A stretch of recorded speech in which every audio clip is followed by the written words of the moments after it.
ថ្ងៃទី12ខែធ្នូឆ្នាំ1937 ម៉ោង 10 ព្រឹកនៅទីក្រុងពីងយ៉ាង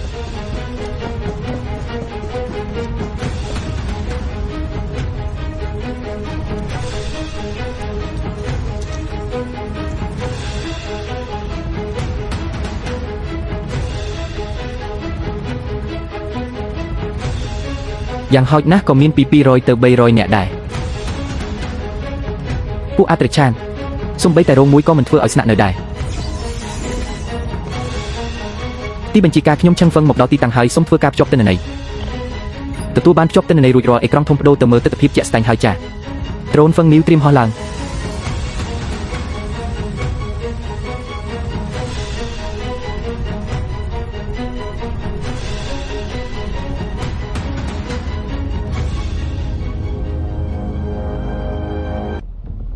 ប្រធានឆឹងសារ៉េកាមេរ៉ាទៅកណ្ដាលក្រុងឆ្ពោះទៅកាន់ទីលានវត្តឆឹងហួងជ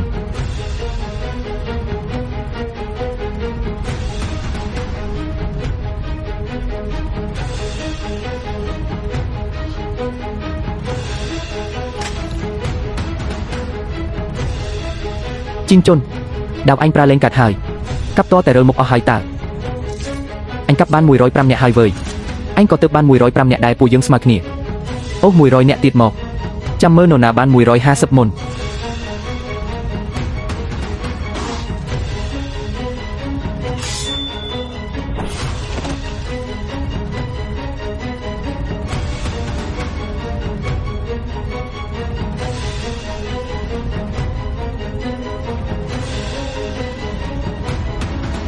លោកមេបញ្ជាការ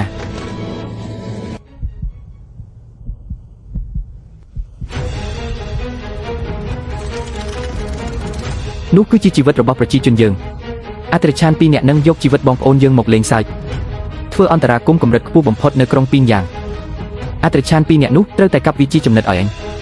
ត្រូវតែនាំបងប្អូនយើងចេញមកវិញឲ្យបានសុវត្ថិភាពទាំងអស់គ្នាលោកឧត្តមសេនីយកងកម្លាំងពិសេសឆឹងហ្វឹងទទួលបានបញ្ជាលោកមើលមកអេក្រង់នេះចុះគំនុំឈាមមួយនេះខ្ញុំនឹងទៅទីរវាត្រឡប់មកវិញឥឡូវនេះហើយ